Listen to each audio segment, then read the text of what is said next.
আজি সমগ্ৰ অসম যোৰহাটত এটাই নাম, সেয়া হৈছে প্ৰজ্ঞা একাডেমী ছিনিয়ৰ ছেকেণ্ডেৰী স্কুল।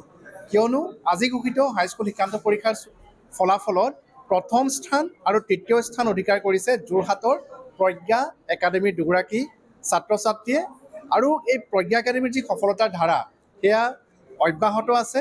আৰু একাডেমীৰ শিক্ষক শিক্ষয়িত্ৰীসকল, ডাইৰেক্টৰ, অধ্যক্ষ আমাৰ সৈতে আছে। আমি তেখেতসকলৰ সৈতে কিছু কথা পাতিম যে গৌতম শৰ্মা ডাঙৰীয়া, ডাইৰেক্টৰ প্ৰজ্ঞা একাডেমীৰ, যে যি সফলতাৰ ধাৰা, ইয়াৰ মূল মন্ত্ৰ কি?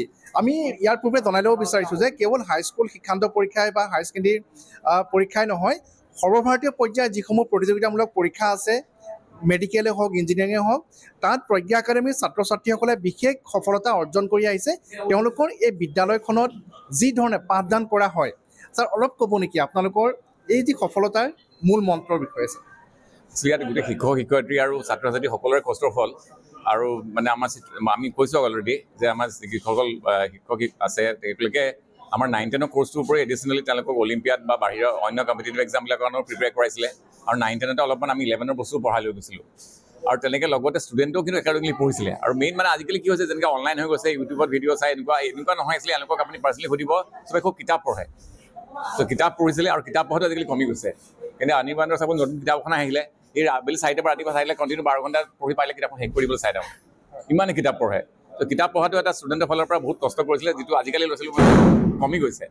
সেইটো আৰু লগতে সকলোৰে কষ্টৰ ফল আৰু হয় হয়। আৰু ধৰক দশম শ্ৰেণীৰ যি পৰীক্ষা বা ক্লাছ 12ৰ যি পৰীক্ষা, তাৰ সমান্তৰালকৈ আপোনালোকে যিখিনি সৰ্বভাৰতীয় প্ৰতিযোগিতামূলক পৰীক্ষাৰ কাৰণে যি ধৰণে আপোনালোকে ট্ৰেইন আপ কৰে ছাত্ৰ ছাত্ৰীসকলক, অলপ ক'ব নেকি সেই সন্দৰ্ভত? সেইটো এটা কি হয়, এতিয়া চাপ'জ আমাৰ নৰ্মেল যেতিয়া টেক্সট বুকখন পঢ়া যায়, তো সেইটো নৰ্মেলি টেক্সট বুকত সাধাৰণ চবৰ কাৰণে থকা যায়, কোনো কম্পিটিটিভৰ কাৰণে নাথাকে। তো সেই মেথছ কৰাওঁতে আমাৰ মিন্ময় ছাৰে মেথছ কৰে। মেথছ কৰাওঁতে চাপ'জ যেতিয়া আমাৰ 9-10ৰ কোৰ্চটো কৰাইছে, সেইটো খুব এটা টান কোৰ্চ নহয়। তো সেই তাৰ উপৰি অলিম্পিয়াডৰ কাৰণে মেথছৰ কাৰণে প্ৰিপেয়াৰ কৰে, তাত যদি বহুত ভাবিবলগীয়া হয়। সাধাৰণ মানে নৰ্মেল ৱেত ভাবিলে নহয়, অলপ বেলেগ ধৰণৰ বেলেগ এপ্ৰ'চো ভাবিব লাগে। সেইবিলাক আমাৰ শিকোৱা যায়। এই ফিজিক্সৰ যেতিয়া চাপ'জ 9-10ৰ যিটো কোৰ্চ, তাত সাধাৰণ মানে জাষ্ট চিম্পল কোৰ্চটো আছে, তাত এক্সট্ৰা কেনেকৈ প্ৰব্লেমবোৰ ছল্ভ কৰিব লাগে। বায়'লজি মেম আছে, চাপ'জ বায়'লজি মেমে তেওঁলোকক 9-10ৰ খিনি লগতে 11ৰ কোৰ্চো পঢ়াই দিছে। ছ'চিয়েলৰ মেম আছে, তেওঁ আমাৰ ছ'চিয়লজিৰ চিলেবাছ তেওঁ এডিশ্যনেলি বহুত ইনফৰ্মেশ্যন দিয়ে, যিটো কাৰণে তেওঁলোকে কুইজ চুইজতো খুব ভাল কৰিব পাৰিছে। এতিয়া আমাৰ ছ'চিয়েলৰ খুব ব্যৱহাৰ টান হোৱাৰ পিছতে আমাৰ ল'ৰা ছোৱালী কিন্তু ছ'চিয়েল ভাল হৈছে। ইয়াৰ পূৰ্বেও আপোনালোকৰ পৰা স্থান লাভ কৰিছিলে আপোনালোকৰ বিদ্যালয়ৰ পৰা? মিন্ময় ছাৰে হয়, মই মিন্ময় ছাৰক বিষয়ে কোৱাৰ পূৰ্বে জনাব বিচাৰিছোঁ, যিধৰণে খান ছাৰ পৰিচিত, তেনেধৰণে মেথছত মিন্ময় ছাৰ। যোৰহাটৰ যদি আমি গণিতৰ বিষয়ে ক'বলৈ যাওঁ, তেনেহ'লে সকলোৰে মুখে মুখে মিন্ময় ছাৰৰ নাম।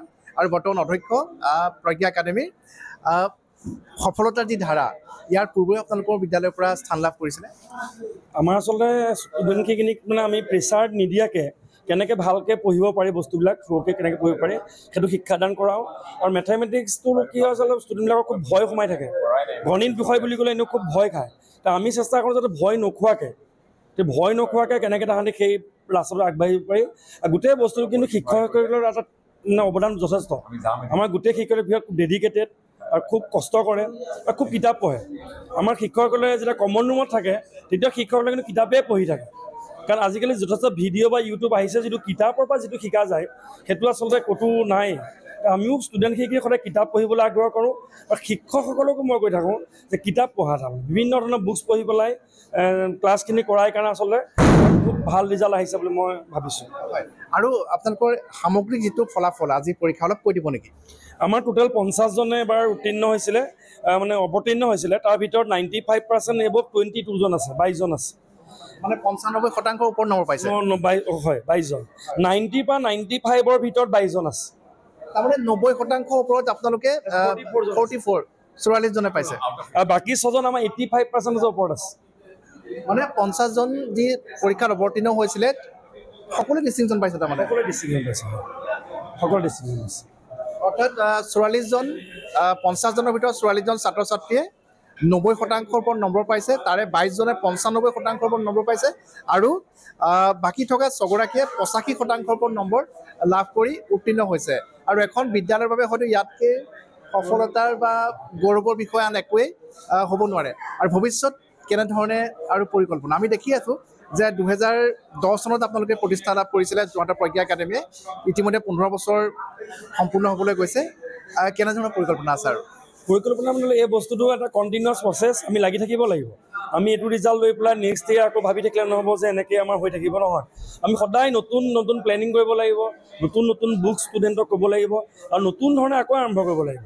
গোটেই বস্তুটো আচলতে এটা মানে চেষ্টা, ৰৈ দিব নোৱাৰি। তাৰমানে আমাৰ হৈ গ'ল বুলি ভাবিলে আমাৰ আচলতে ক'ৰবাত আমি ৰৈ যামগৈ। গতিকে আমাৰ সেইটো নাই, আমি আকৌ লাগিম। কাইলৈৰ পৰা আমি আকৌ ক্লাছ কৰিম। মই যদি ইয়াত কলেজত প্ৰিন্সিপাল হৈ আছোঁ, আচলতে মই এজন টিচাৰ। মই দিনটো তাৰমানে মেথমেটিক্সৰ গোটেই ক্লাছখিনি কৰাওঁ, এডভান্সৰ ক্লাছখিনিও কৰাওঁ কিছুমানক। আমাৰ বেলেগ শিক্ষকো আছে। গতিকে গোটেই বস্তু এটা কণ্টিনিউৱাছ প্ৰচেছ হয়। ধন্যবাদ জনাইছোঁ আৰু বহুত বহুত শুভেচ্ছা জনালোঁ পুনৰ। আৰু আমি বিদ্যালয়ৰ আৰু শিক্ষয়িত্ৰীসকল আছে, শিক্ষকসকল আছে। বাইদেউ, আজিৰ দিনটো সকলোৰে বাবে অতিকৈ এটা স্মৰণীয় দিন। কেনেধৰণে আপোনালোকে প্ৰস্তুতি চলাইছিলে আজিৰ এই দিনটোত উপনীত হ'বৰ বাবে? একচুৱেলি ষ্টুডেণ্ট মানে সকলো ছাত্ৰ ছাত্ৰীয়ে খুব কষ্ট কৰিছে, সিহঁতো আমিও লাগি থাকোঁ। আপুনি কোন ছাবজেক্ট? মই ছ'চিয়েল ছায়েন্সৰ। এইবাৰ পেপাৰ চবে কৈছে টান আহিছে, বাট মেবি এতিয়ালৈকে কিমান গম পাইছোঁ হায়েষ্ট 98 হয়তো। 98 আমাৰ বহুত কেইজনে পাই আছে এতিয়ালৈকে। যোৱাবাৰো তেনেকৈ বহুতে 100 পাইছিলে। গতিকে তাহাঁতৰ যিটো ফলাফল তাহাঁতি দিছে, আমি সুখী এইটো। আৰু আমি চেষ্টা কৰিম যে প্ৰতি বছৰ যাতে আমি এনেকুৱা এটা ফলাফল যোৰহাটবাসী, সমগ্ৰ আমাৰ নিজৰ কাৰণে নহয়, যোৰহাটবাসীকো দিব পাৰোঁ। ধন্যবাদ জনাইছোঁ। বাইদেউ, আপুনি কোন ছাবজেক্টৰ? মই বায়'লজি পঢ়াওঁ। হয়। আৰু ছাত্ৰই চিকিৎসক হোৱাৰ আশা পুহি ৰাখিছে, হয়। তাকে আচলতে মোৰ ব্যক্তিগতভাৱে বেছি ভাল লাগিছে, কাৰণ এইটো মোৰ প্ৰথম বেটছ, মোৰ কৰ্মজীৱনত প্ৰজ্ঞা একাডেমীত প্ৰথম বেটছ।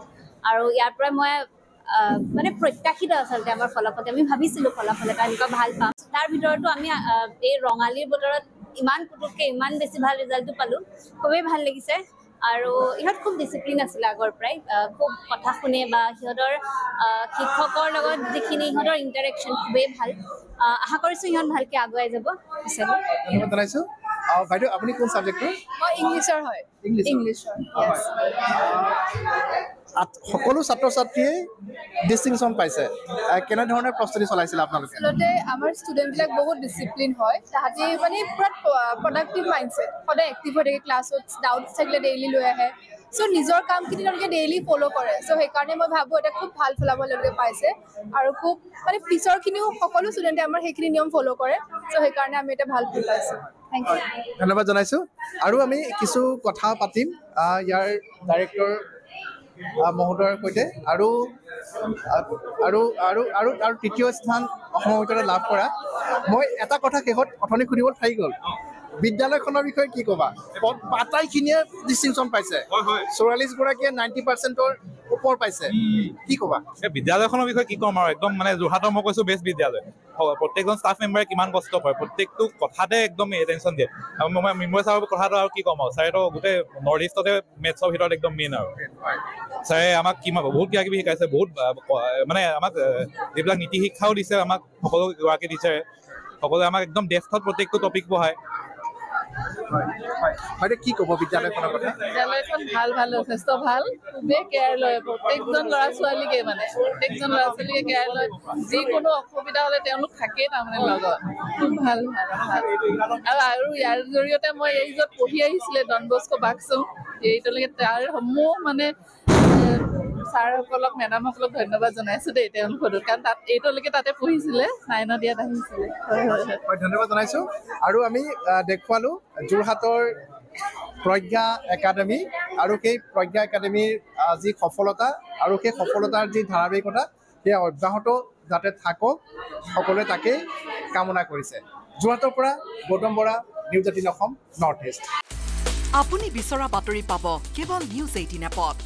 নিউজ 18 এপ ডাউনলোড কৰিবলৈ স্কেন কৰক এই QR কোড। গুগল প্লে ষ্টৰতো পাব এই নিউজ 18 এপ।